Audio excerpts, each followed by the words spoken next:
봉독하겠습니다.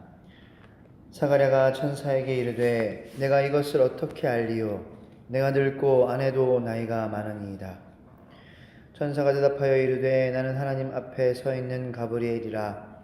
이 좋은 소식을 전하여 내게 말하라고 보내심을 받았노라. 보라, 이 일이 되는 날까지 내가 말 못하는 자가 되어 능히 말을 못하리니 이는 내가 내 말을 믿지 아니함이거니와 때가 이르면 내 말이 이루어지리라 하더라. 백성들이 사가랴를 기다리며 그가 성전 안에서 지체함을 이상히 여기더라. 그가 나와서 그들에게 말을 못하니 백성들이 그가 성전 안에서 환상을 본 줄 알았더라. 그가 몸짓으로 뜻을 표시하며 그냥 말 못하는 대로 있더니 그 직무의 날이 다 되매 집으로 돌아가니라. 이후에 그의 아내 엘리사벳이 잉태하고 5달 동안 숨어 있으며 이르되 주께서 나를 돌보시는 날에 사람들 앞에서 내 부끄러움을 없게 하시려고 이렇게 행하심이라 하더라. 아멘. 계속해서 누가복음 말씀을 우리가 보고 있습니다. 어제는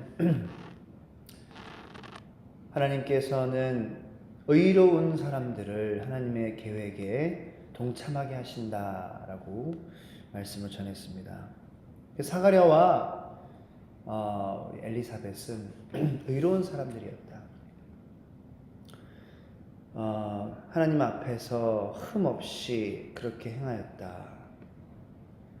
근데 어제도 말씀드렸지만 흠없는 것이 이 사람들이 죄인이 아니다, 죄가 없다라는 것이 아니라 하나님의 크심을 알고 또 크신 하나님을 바라보는 그런 정직한 믿음을 가진 사람으로서 하나님이 자꾸 크시다, 하나님이 크시죠, 크신 하나님을 자꾸 생각하면은 내 마음 가운데 내가 얼마나 작고 하나님의 그 앞에서 얼마나 연약하고 얼마나 그런 나약한 존재인지 하나님께서 깨닫게 해주신다는 것입니다. 하나님이 크시다, 저 십자가가 나의 십자가다 계속 묵상하면 내가 죄인이구나, 내가 정말 어쩔 수 없는 그러한 인간, 그런 유한한 존재이구나. 하나님은 무한하시고 나는 유한하고 하나님은 크시고 나는 작다. 예수 그리스도께서 지신 저 십자가가 바로 나의 십자가다. 내가 죄인이기 때문에 예수 그리스도의 십자가의 공로로 말미암지 않고는 내가 죄사함을 받지 못하는, 예수 그리스도의 십자가의 공로로만 내가 죄사함을 받을 수밖에 없는 그러한 존재다. 그러므로 내가 그 십자가의 은혜로 말미암아 이렇게 살아가고 있으니 내가 하나님의 말씀을 내가 어찌 순종하지 않고 살 수 있겠냐. 사가랴와 엘리사벳이 의인이었다, 흠이 없다라는 것은 이 사가랴와 엘리사벳이 이러한 정신을 가지고 하나님 그를 향한 믿음이 먼저 앞서서 내가 하나님 말씀에 순종해야지, 내가 죄인인데, 내가 은혜를 입은 사람인데 이렇게 살려고 노력했다, 그래서 그들이 흠이 없는 사람이다 라는 칭함을 받았다는 것입니다. 그래서 하나님께서는 이 사가랴와 엘리사벳을 하나님의 그 계획 안에 동참하게 하신다.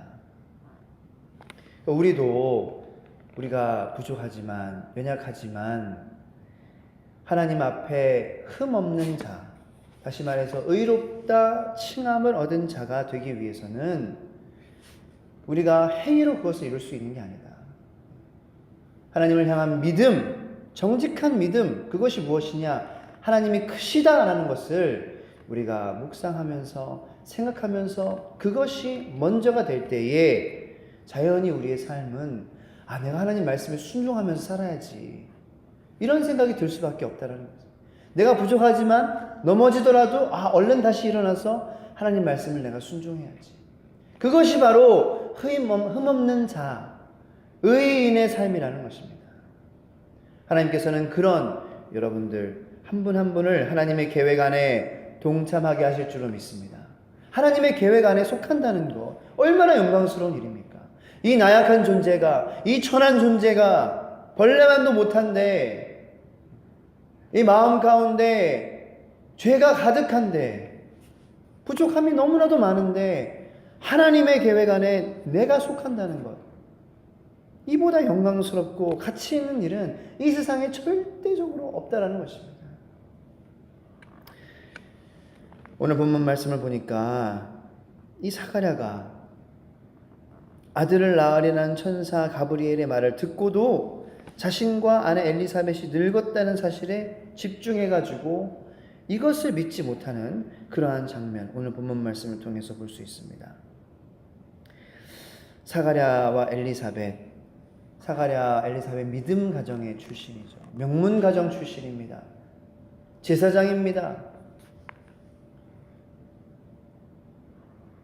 그리고 하나님을 크시다 이렇게 정직한 믿음을 가진 사람인데, 이 사가랴도 하나님의 그 말씀에,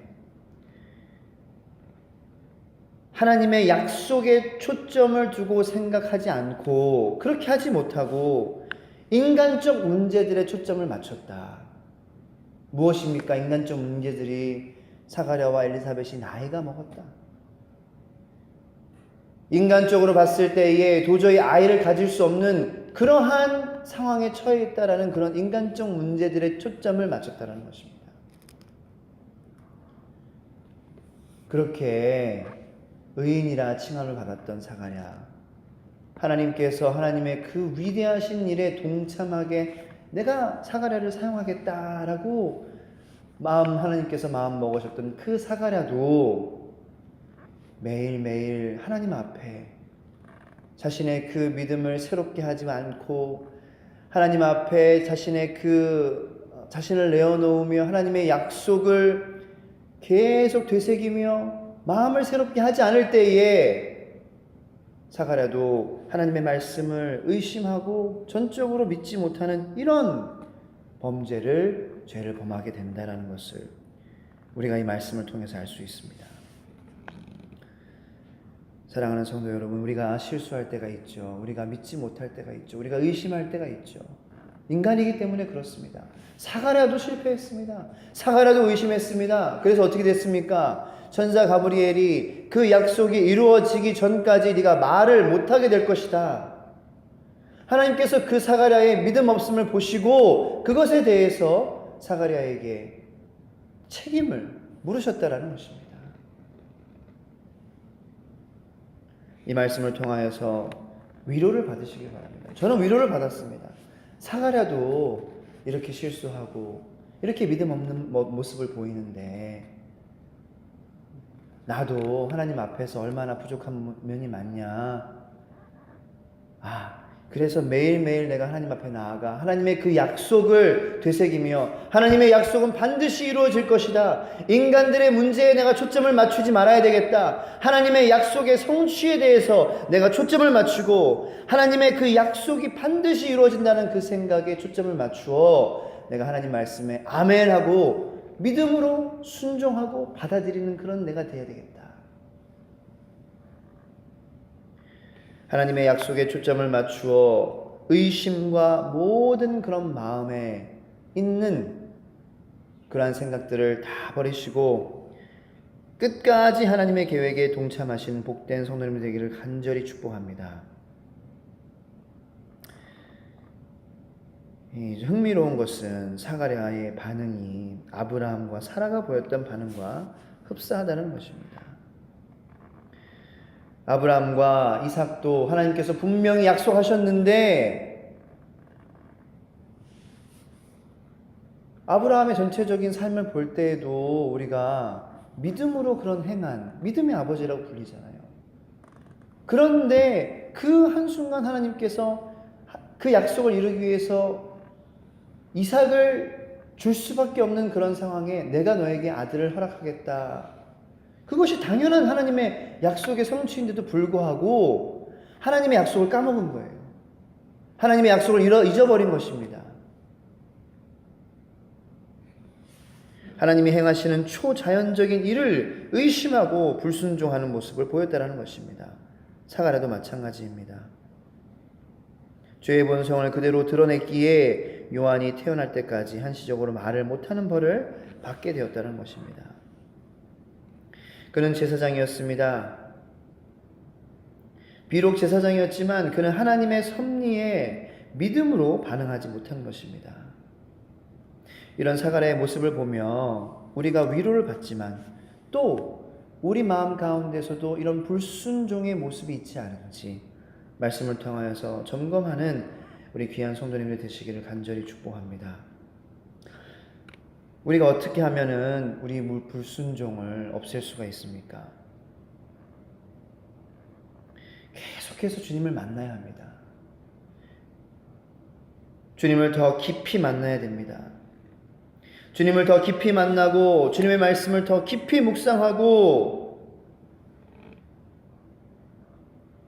하나님의 약속, 그 약속을 매 순간마다 되새기며 하나님의 약속은 반드시 이루어질 것이다. 어떠한 상황 가운데서도 하나님의 말씀은 반드시 성취된다. 이 사실을 기억하고 늘 그 하나님의 말씀, 그 말씀을 기억하고 또 기도하면서 그렇게 순종하는 그런 주님의 제자의 모습을 가져야 된다는 것입니다.